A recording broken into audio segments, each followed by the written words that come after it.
ಈ ಬೆಲೆ ಏರಿಕೆ ಅಷ್ಟೇ ಅಲ್ಲ, ಕಳೆದ 21 ತಿಂಗಳಾಯ್ತು ಸರ್ಕಾರ ಅಧಿಕಾರಕ್ಕೆ ಬಂದ. ಡೆವಲಪ್ಮೆಂಟ್ ಅನ್ನೋದು ವಿಷಯ ಇಲ್ಲ. ಗ್ಯಾರಂಟಿ ಕೊಟ್ಟಿದ್ದೇವಂತ ಜನರಿಗೆ ಹೇಳಿ ಮೋಸ ಮಾಡಿ ಅಧಿಕಾರಕ್ಕೆ ಬಂದಿದ್ದಾರೆ. ಗ್ಯಾರಂಟಿದೂ ಸರಿಯಾಗಿ ಇಂಪ್ಲಿಮೆಂಟೇಷನ್ ಆಗ್ತಾ ಇಲ್ಲ. ಈ ಗ್ಯಾರಂಟಿ ಹೆಸರು ಮೇಲೆ ಲೂಟಿ ಮಾಡುವಂಥ ಕೆಲಸ ಸರ್ಕಾರ ಮಾಡ್ತಾ ಇದೆ. ಎಷ್ಟೋ ಅಧಿಕಾರಿಗಳು ಆತ್ಮಹತ್ಯೆ ಮಾಡ್ಕೊಂಡಿದ್ದಾರೆ. ಬೆಲೆ ಏರಿಕೆ ಆಗಿದೆ. ಹತ್ರವಾಗ ಇವ್ರವಾಗಿರುವಂಥ ಒಳಗಿನ ಕಿತ್ತಾಟ ಇಷ್ಟೇ ಅಲ್ಲ, ಇದು ಒಂದು ಏನಂತಾರೆ ಅದು ಅದ್ರಗಿಂತ ಮುಂದೆ ಹೆಜ್ಜೆ ಹನಿ ಟ್ರ್ಯಾಪ್ ಅಂದ್ರೆ ಸರ್ಕಾರದಾಗಿರುವಂಥ ಮಂತ್ರಿನ ಈ ಥರ ಹನಿ ಟ್ರ್ಯಾಪ್ ಆಗ್ತಾ ಇದೆ ಅಂತ ಬಹುಶಃ ನೀವಾಗಲಿ ನಾವಾಗಲಿ ಯಾರು ನಮಗೆ ತಿಳುವಳಿಕೆ ಬಂದ ಮೇಲೆ, ನನಗಂತೂ 50 ವರ್ಷಕ್ಕಿಂತ ದಾಟಿದ್ದೀವಿ. ಈ ಥರ ಸಂಗತಿ ನಮ್ಮ ಕರ್ನಾಟಕ ನಾಡಿನಲ್ಲಿ ಯಾವಾಗೂ ನಾವು ಕೇಳಿಲ್ಲ, ನೋಡಿಲ್ಲ.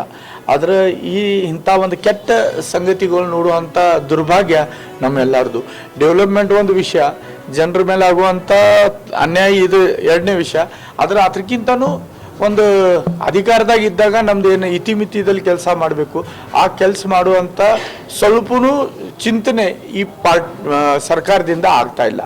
ಕಾಂಗ್ರೆಸ್ ಸರ್ಕಾರ, ಕಾಂಗ್ರೆಸ್ ಪಾರ್ಟಿ ಒಂದು ಜಾತಿ ಮೇಲೆ ಪ್ರೀತಿ ಮಾಡ್ಲಿಕ್ಕೆ ಹೋಗಿ ಉಳ್ಕಿದವ್ರಿಗೆ ಅನ್ಯಾಯ ಮಾಡೋದು ಅದು ಅಂತ ಅವ್ರದ್ದು ಏನಂತ ಜನ್ಮಸಿದ್ಧ ಅಧಿಕಾರ ಇದೆ. ಅದ್ರ ಜೊತೆಗೆ ಈ ಥರ ಅಧಿಕಾರಿಗಳದ್ದು ಆತ್ಮಹತ್ಯೆ ಇರ್ಬೋದು, ಹನಿ ಟ್ರ್ಯಾಪ್ ಅಂತ ಹೊಲ್ಸ್ ವಿಷಯಗಳು ಇರ್ಬೋದು, ಮುಖ್ಯಮಂತ್ರಿ ಯಾರಾಗಬೇಕಂತ ಅಲ್ಲಿ ಕಿತ್ತಾಟ ಇರ್ಬೋದು. ಡೆವಲಪ್ಮೆಂಟ್ ಹಿಂದುತ್ವ ಅಂದ್ರೇನ ಬಿ ಜೆ ಪಿ ಆಗಿರುವಂಥ ಪ್ರತಿಯೊಬ್ಬ ವ್ಯಕ್ತಿ ಹಿಂದುತ್ವ ಮೇಲೆ ಮಾತಾಡ್ತಾನೆ. ನಾವು ಮಾತಾಡ್ತೀವಿ. ಬಸವನಗೌಡ ಪಾಟೀಲ್ ಯತ್ನಾಳವರು ಮಾತಾಡ್ತಾರೆ, ಆ ಥರ ಎರಡು ಮಾತಿಲ್ಲ. ಆದರೆ ಹಿಂದುತ್ವ ಸೈಡ್ ಲೈನ್ ಅಲ್ಲ. ನಾ ಏನು ಈಗ ತಿಳ್ಕೊರಿ, ಎಷ್ಟೋ ಮಂದಿ ಅವ್ರ ಟೀಮ್ ಇದೆ, ಒಬ್ಬರ ಮೇಲೆ ಇದಾತು ಕ್ರಮ, ಇದ್ಯಾಕೆ ಚಿಂತನೆ ಆಗಂಗಿಲ್ಲ. ನಾವೆಲ್ಲಿ ಮಾತಾಡ್ಕದೇವೇನ ಸ್ವಲ್ಪ ಪೇಷನ್ಸ್ ಇಡಬೇಕು.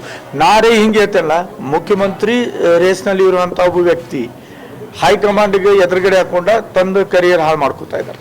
ಇದು ನನ್ನ ವೈಯಕ್ತಿಕ ರಾಜಕೀಯ ಮುಖ್ಯಮಂತ್ರಿ ಅವರು ಕ್ಯಾಂಡಿಡೇಟ್ ಇದ್ರು ಅಲ್ರಿ, ಆಗ್ಬೋದು ಇವತ್ತಿಲ್ಲ ನಾಳೆ. ಲಿಂಗಾಯತ ಸಮಾಜದಲ್ಲಿ, ಪಂಚಮಸಾಲಿ ಸಮಾಜದಲ್ಲಿ ದೊಡ್ಡ ನಾಯಕ. ಇವತ್ತಿಲ್ಲ ನಾಳೆ ಅವ್ರಿಗೆ ಭವಿಷ್ಯ ಇತ್ತು. ಸ್ವಲ್ಪ ಪೇಷನ್ಸ್ ಇಡ್ತಿ. ಇದು ನಂದು ವೈಯಕ್ತಿಕ, ಬಿಜೆಪಿ ಸಂಜಯ್ ಪಾಟೀಲ್ ಅಲ್ಲ, ವೈಯಕ್ತಿಕ ಬಸವನಗೌಡ ಪಾಟೀಲ್ ಯತ್ನಾಳ್ ಮೇಲೆ ಪ್ರೀತಿ ಮಾಡುವಂಥ ಒಬ್ಬ ಕಾರ್ಯಕರ್ತ, ಹಿಂದುತ್ವದ ವಿಚಾರಧಾರಿ ಕಾರ್ಯಕರ್ತ. ನಂದು ವೈಯಕ್ತಿಕ ವಿಚಾರ.